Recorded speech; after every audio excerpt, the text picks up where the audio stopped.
Today we're watching 10 things the United States stole from Britain.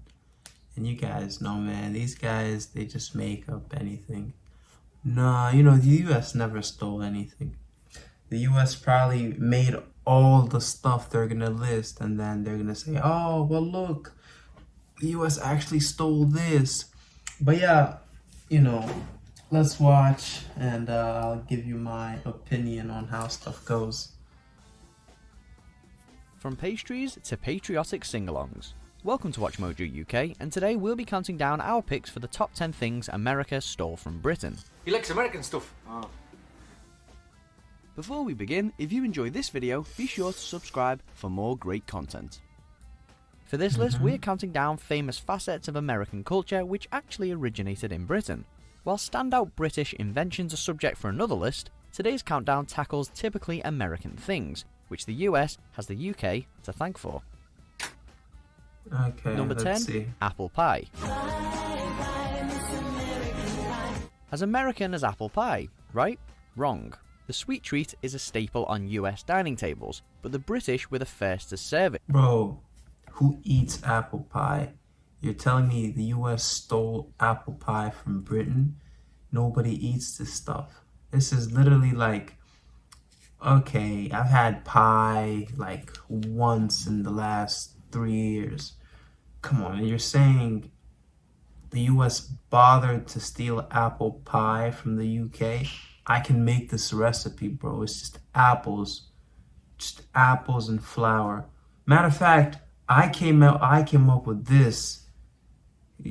Man, I can't really take this one serious. Apple pies, man. Way back in the 1300s. A popular dessert throughout European history, with Dutch and Swedish styles also inspiring menus worldwide. Did you hear it was this taken guy? Across the pond with the 17th century colonists. Since then, apple pie has become a standout symbol of US patriotism, as well as a central component to a teen comedy franchise. It's not what it looks like.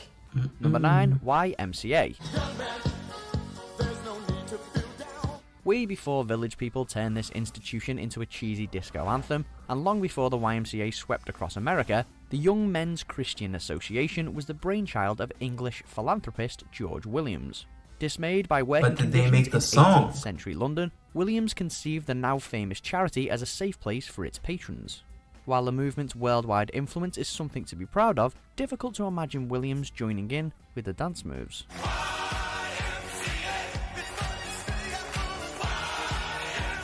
Yeah, I care about the song more than chocolate bars. I think I'll eat it now. Come on, man. I already told you guys about chocolate bars. My great-grandpa, actually, he made these in the 1800s. I already told you. He sent me a couple. I haven't really gotten time to show you guys on camera, like open them, because you guys would be surprised. He really made chocolate, because you guys know where chocolate came from, right? You guys probably don't even know where chocolate came from. My parent made this stuff. You see, the UK, man. I don't know, man. You guys are living in the past. I'm telling you, I already know the future, basically. I already Candy know. bars are big business stateside, but before Mars, Hershey's, Milky Bar or Baby Ruth, there was one bloke in Bristol making confectionery history. Joseph Fry finalised the first mass-produced chocolate bar in the mid-1800s, around the time that the Dutch developed a chocolate press. Fry's chocolate cream hit shelves in 1866 with a famed fondant's filling. I had the actual and the bar bar can still though be bought before today. this. John Cadbury quickly followed suit, while the likes of Hershey's didn't arrive until the late 1890s. Number 7, sandwiches. Could I have a glass of wine? Okay. And a ham sandwich? But you're playing with me today. You're playing with me today. Alright. Thanks to world-conquering fast food outlets, Homer Simpson and Joey Tribbiani, you'd be forgiven for thinking that this foodstuff was a US creation. However, the history of the sandwich... Man, bro, sandwiches are an American thing. Like, let's see. Come on. Okay, let's be honest, bro. Sandwich is just two pieces of bread with something inside. That's not that hard to think of, bro. Matter of fact, I just thought of it right now. I could have made this. I really could have made a sandwich and, went out and showed people. There's probably people who made the sandwich before that. Before, maybe, I don't know, man. I'm just saying, you don't really hear a bunch sandwich. Let me think about that, actually. I don't know if the UK really made the sandwich, though. But my favorite is the ham with lettuce and cheese and 2 pieces of bread. That sandwich is amazing. But the UK though, I don't really trust them. I need to see papers showing the first UK man or a video of the first UK guy making a sandwich. If he did make it, I don't know, Is man. long and complicated, and very little of it happened in America. While early versions are recorded across Europe, it's named after the 4th Earl of Sandwich in Kent. The story goes that he was an ardent gambler, and meat between bread was the simplest way of eating without disrupting a game of cards. Sandwich for display purposes only and should not be eaten. Number 6. The Office. That's what she said. Oh, this And show. I yes, used to we hate mean the this show, TV man. show I and not still the don't like actual it. open-plan workplace, which is largely a German invention. Anyway, unlike a lot of American remakes of British TV, The Office US did manage to tap into most of what made its predecessor pair. But after 9 series and a shed load of awards, let's just remember where it all started. Steve Carell's Michael Scott is hilarious in his own right, but for fans of the British original, he'll always be David Brent in disguise.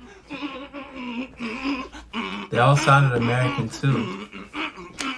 Number But 5. this show Plastic sucked. surgery. Wow. Bro, India founded plastic surgery. Matter of fact, bro, now that we're talking about plastic surgery, I don't know if England has any, or the UK has anything to offer with plastic surgery. They don't have BBLs, they don't have facelifts, they don't have all that. Because, look at how often do you see a UK person with plastic surgery? Barely. You don't really see yeah, I can't tell you.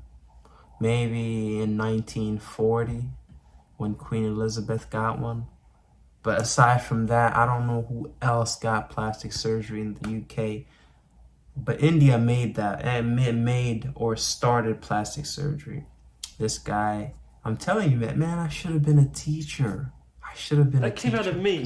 From Botox to boob jobs, America is the world's leading market for cosmetic surgery, with millions going under you the knife sure? every year. But the industry was by no means born in the USA. Sir Harold Gillies In is India. often credited as the father of plastic surgery, a New Zealand-born, Nice. London-based surgeon who gathered leading physicians to treat thousands of soldiers who had been injured or disfigured in World War I. Gillies' work became a blueprint for all sorts of reconstructive procedures, and a starting point for today's aesthetic options. Number 4. The light bulb. A supposedly serial stealer here of we other go people's again. ideas, Thomas Edison's light bulb moment is considered one of the most significant steps in modern technology. Come on, we all know Thomas Jefferson made the light bulb, bro. First of all, R.I.P. Thomas Jefferson. Yeah, can't believe he actually passed away, bro. I miss him. That was my homie. But aside from that, he made the light bulb. He never stole that. I'm almost sure he made that stuff from scratch. He tried 1,000 times, bro. What makes you sure if he stole it from somebody, he would have gotten the idea right away, right? He never stole that light bulb. If he tried 1,000 times after stealing it from somebody, how make that make sense? So you copy someone, but you have to try 1,000 times to get it? Come on. If he copied it, he would have gotten it done in like 2 steps. Like, make it make sense. And then they're gonna name some British guy who's unknown, who's not popular, who's not rich, and they're gonna give him all the credit, like, yeah, this guy made the light bulb actually. No, it's Jefferson, bro. That's my friend, bro. My homie Jefferson made that light bulb. I'm almost sure, 100% sure. I missed that guy. I'm telling you, bro. R.I.P. Hey, Jefferson. Edison, how about sharing some of those light bulbs, huh? Hey, figure it out for yourself, man. But Oh, it experts was- are continually it was Edison. divided on just how much Edison did to develop the design. Before the Wizard of Menlo Park, there were countless other scientists creating electric light and light bulbs, not least British pioneers including Humphrey Davy and Joseph Swan. The anti-Edison camp claims that the inventor's only skill was knowing when to patent. One thing Edison did invent, for 100% genuine Edison invention, that we use every day, probably, most of us. Is it nasal hair clippers? Number 3. Donuts. One little bite won't hurt you. Now, the origins of the donut are a sticky affair, with claims and counterclaims sending historians round and round in circles. However, while a stronger suggestion remains that the Dutch took the treats to America in the mid-19th century, a 2013 discovery seemingly proves that the Brits were baking them at least 50 years before. Baroness Elizabeth Dimsdale's cookbook dates to 1800 and includes a strikingly similar recipe. A deep-fried concoction of sugar, eggs, butter and yeast, add some icing, and it's the real deal. Number 2. Baseball. Hold on, what? A donut has a hole inside. It's like this with a hole inside. That's a donut. The one she made, if you can see this, it does not even look like a concoction of donut. sugar, eggs, butter and yeast, add some icing. Yeah, look, where's the hole? If there's no hole inside something, it's not a donut. It's just a piece of bread with icing on top. Donut has a hole in the middle. And like, I don't know how that even came. Like, what were you playing with? I don't know. I doubt the person who made a donut was female, by the way. I don't know. That's just how I feel. Just, you know? It's the real deal. Number 2. Baseball. No! A national sport and obsession in the US, baseball was born in the UK. There are countless records of bat and ball games being played in Blighty, starting with stool ball in the 1300s. Sure, the rules have changed and refined over the years, but the basic premise is usually the same. Someone pitches, someone swings, others try to catch. In fact, some researchers argue that baseball is an offshoot of cricket, an English obsession which didn't catch on across the Atlantic. At all. Number 1. The Star-Spangled Banner. I'm done with this video, man. I'm done with this video. They just said everything I treasure as a British invention. I'm gonna visit Britain and I'm gonna sue the whole entirety of that country. Cause why would you make such bold claims saying the Star-Spangled Banner is British?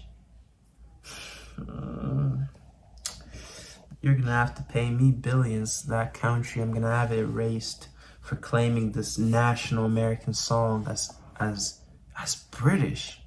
Do you know how it's like claiming Queen Elizabeth was American? Like what do you?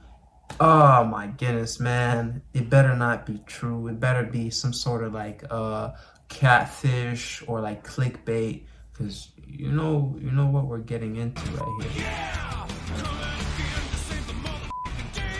We finish with a final salute for Great British influence on American culture, because the US national anthem is sung to the tune of an 18th century English drinking song. Baltimore wordsmith Francis Scott Key takes full credit for the lyrics, but the melody was written by John Stafford Smith, a Gloucester-born composer. The Anacreontic song, as it was originally known, was regularly belted around a prestigious London gentleman's club, where wealthy people met to wine and dine. Do you agree with our picks? Nope. Let's assume that last guy. Damn, excuse me for my voice. Let's assume that last guy was American. He was definitely American. They just named him some British name and called it a day. But you guys know, man, true American love. America made all this stuff. Yeah, I gotta be serious too. You know, I made some of that stuff too, if I'm being honest. And props to Thomas Edison for that light bulb, bro. R.I.P. Jefferson, man. That was my guy. Definitely miss, bro. If Edison was alive, I think we'd be sharing a drink or two. But hey, I'm not gonna be mad. You know, he made the light bulb. You know, he left me with a gift. I gotta say, I should get like maybe 10% of every light bulb that's sold. But people never acknowledge me. You know, it's okay though. It's okay. You know, time is coming. The rise is coming when I'm gonna actually have to sue the whole world for using that light bulb. I don't even have the best lights. He was my friend. He left me that stuff.